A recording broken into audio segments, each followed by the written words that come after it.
Europe 1. Le talent de la France bouge. Alors, on a eu la pépite avec Manon, Rébissec et Protection Glace. Vous, ce soir, Emmanuel Ayache, vous êtes le talent. Vous venez avec une solution concrète, qui est hyper simple, c'est aussi du bon sens, c'est savoir se défendre. Je vous laisse nous présenter votre boîte et on vous retrouve juste après pour faire connaissance. Vous aussi, Emmanuel, vous avez 1 minute. Vous êtes prêts ? Prêt. Allez, c'est parti. Je m'appelle Emmanuel Ayache et je suis le président de Krav Maga Global France. Krav Maga Global France, c'est une société dont le but est d'aider les gens à apprendre à se défendre et à avoir confiance en eux face à une situation d'agression. L'outil qu'on utilise, c'est le Krav Maga, qui est un système de self-défense qui, pour moi, est le système ultime pour apprendre à se défendre. J'en ai fait les frais puisque je me suis fait agresser à 13 ans et que malgré le karaté et le judo que j'avais fait, ça m'a pas aidé. Et du coup, je suis parti à la quête du système pour pouvoir trouver une solution efficace. Et ma quête m'a mené sur le Krav Maga et j'en ai fait mon métier. Et je partage ça depuis plus de 20 ans.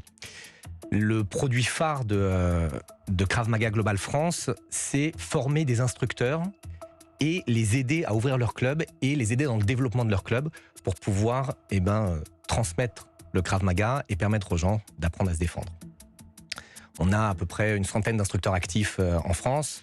On représente 4000 élèves. Et donc ça, c'est la partie plutôt B2B. Il y a une partie Merci d'abord pour votre pitch, Emmanuel Ayache. On vous écoute attentivement.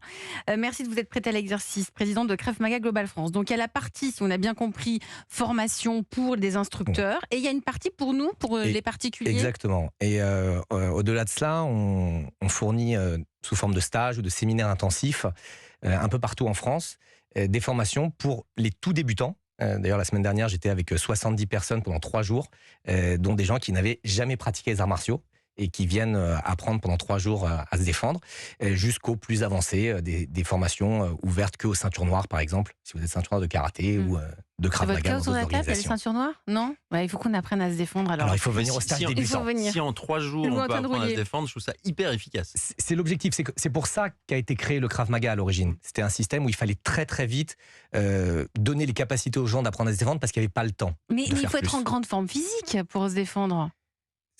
De toute manière, il faut être en bonne forme physique. Oui, ça c'est vrai. Ça, la santé, c'est très important. C'est hyper important. Mais ce que je veux dire par là, c'est que faire du Krav Maga, vous nous dites, ça m'a interpellé, vous dites dans votre pitch que vous avez fait du karaté, du judo, ça n'a servi à rien. Oui. Pourquoi ? Est-ce que c'était un biais ou pas ? On était 3, ils étaient 6. Ils avaient 18 ans, nous on avait 13-14 ans. Mais quoi qu'il en soit, ça a été tellement violent et je me suis retrouvé tétanisé. Et j'ai dit, quelque chose ne va pas dans la formation. Et en fait, dans le Krav Maga, on utilise les 4 piliers qui peuvent venir dans la rue, qui sont la technique, la tactique, le physique et le mental. Et ça, j'ai retrouvé dans aucun autre système. En judo ou en karaté, on m'a jamais parlé de si on vient t'adresser la parole, prends cette position. Ah bon, alors si on vient m'adresser la parole, par exemple, on est en boîte de nuit, on est en soirée, on doit se positionner de manière particulière si on sent que ça va être, ou dans un transport en commun, dans un métro par exemple ? Le premier niveau, c'est faire attention à son intégrité physique et donc porter son attention sur ce qui se passe autour de nous. Et la majeure partie des gens dans le métro, en boîte, ou peu importe, dans un stade de foot, etc., ils sont un peu dans leur monde. Ils sont avec les téléphones, ils sont avec les écouteurs sur les oreilles, etc. Et donc, ils sont déconnectés. Et l'agresseur, qu'est-ce qu'il cherche ? Il cherche une cible facile. On reprend encore l'exemple des maisons. Il cherche quelqu'un qui ne va pas opposer de résistance. Et donc, quelqu'un qui est dans son portable. Moi, j'ai des élèves qui ont commencé le Krav Maga parce qu'ils ont pris un coup de casque dans la tête, parce qu'ils étaient sur leur téléphone. Donc, après avoir pris le coup de casque, la personne a volé le téléphone et est partie en courant. Donc ça, typiquement, ça peut être évité si mon téléphone est dans ma poche. Donc, au lieu de mettre le téléphone dans la main. Luc Le Sénécal. Oui, est-ce qu'il y a un âge ? Est-ce que ça s'adresse aux enfants ? Je rappelle qu'on est avec Emmanuel Ayache ce soir sur Europe 1, président de Krav Maga Global France, émission Sécurité.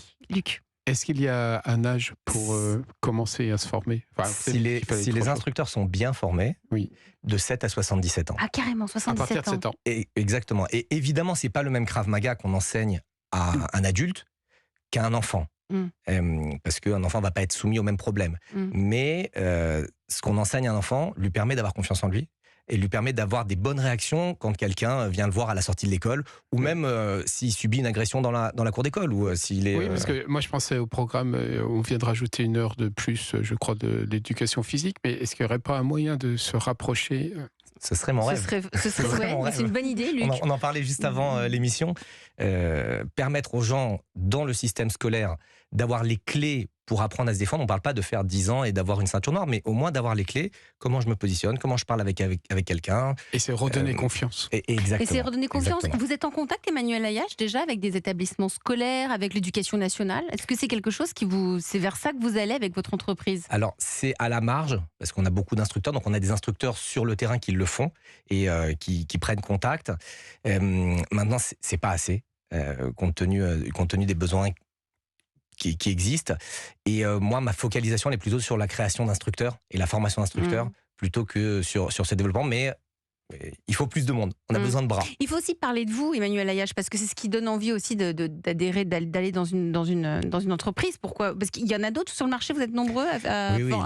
Le Krav Maga, ça a un peu le vent en poupe. Oui, c'est vrai qu'on entend plus parler de Krav Maga que du judo maintenant, même pour les enfants, c'est vrai. Et il faut faire attention, c'est un peu comme la restauration. On retrouve de tout, des choses très bonnes et très qualitatives et des choses un peu moins bonnes. Il y a des diplômes pour les formateurs? Il y a des diplômes. Reconnu? Pareil, oui, on est affilié à la Fédération française de karaté depuis 2012.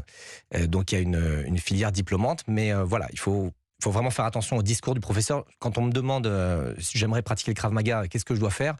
Aller voir le cours, demander à participer à un cours, essayer de ressentir un petit peu l'énergie du cours, le professeur, et voyez si ça vous convient. Vous, l'entreprise, elle est complètement française. Je rappelle, la technique du Krav Maga, c'est une technique qui est israélienne, que vous avez appris là-bas. Vous êtes allé là-bas aussi vous former? Exactement. J'ai commencé le Krav Maga du coup vers 15 ans. Ouais. Juste après l'agression, 2 ans après. Exactement, le temps de trouver ce qu'il fallait. Et j'ai été passionné par le sujet. Vraiment passionné. Ça m'a pris par les tripes. Et donc j'ai été au plus loin possible, puisque j'ai immigré en Israël. Je suis franco-israélien. J'ai intégré l'armée en 2000, qui était une période qui était assez compliquée avec la seconde intifada. Et voilà, est-ce que la loi de l'attraction ou pas, mais quelques mois plus tard, j'étais instructeur de Krav Maga à l'armée et j'ai travaillé avec des unités combattantes et vous êtes venu apporter votre savoir ici en France. Vous avez une chaîne YouTube aussi où vous donnez des cours. Donc vous êtes en train d'être dans tout cet écosystème autour du Krav Maga. Votre objectif, c'est d'ouvrir un maximum d'écoles, j'imagine. Ouvrir un maximum d'écoles, pouvoir proposer du Krav Maga à tous les besoins qui en ont besoin. Oui. Pouvoir proposer du Krav Maga aux enfants. Il y a aussi énormément de femmes qui viennent fréquenter nos clubs. Ouais, de plus en plus. De plus en plus. À l'époque, on était plutôt sur un ratio 10-20% de pratiquantes féminines dans les clubs. Aujourd'hui, il y a certains clubs où c'est 60% de femmes et 40% d'hommes, puisque le Krav Maga, c'est simple à utiliser, c'est simple à comprendre, c'est simple à mettre en application. Et du coup, pour des situations d'agression et des situations où j'ai besoin d'avoir des outils tout de suite, sans attendre. Donc c'est des outils, c'est de la technique plus que des parades comme on a au karaté ou au judo. Il y a de tout, mais surtout, voilà, c'est les principes qui sont à la base du Krav Maga qui sont importants. Quand vous en parlez, Emmanuel Ayache, j'ai l'impression que vous parlez aussi d'une certaine philosophie. Oui. Il y a quelque chose autour de ça. Vous en faites, pas du tout. J'aurais bien aimé. Mais pourquoi j'aurais bien aimé? Vous pouvez toujours le faire. Et je peux toujours. Luc Le J'aimerais bien alors. Alors, nous, dans le terme de la sécurité, on vient de mettre au point des pulls anti-agression destinés au grand public. Et c'est aussi, on a ressenti des pulls Saint-James? Des pulls Saint-James. Genre gilet pare-balles dans le pull? Ouais, pas gilet pare-balles, pas ça, mais anti-lacération déjà pour les couteaux. C'est génial, ça. Ouais, et c'est commercialisé par Semper Invicta, qui est notre distributeur. Donc, et on le fait pour les enfants. Voilà. Et c'est tout nouveau, on vient de déposer les brevets, c'est le lancement. Parce qu'on a tout ça, c'est un complément. Mais je trouve qu'on ferait ça dans votre discipline, dans les écoles, c'est là qu'il faut commencer. Je pense redonner confiance. Redonner confiance pour savoir se défendre et se sentir en sécurité. C'est la fin de cette France Bouge. Merci Emmanuel Ayache, président de Krav Maga Global France.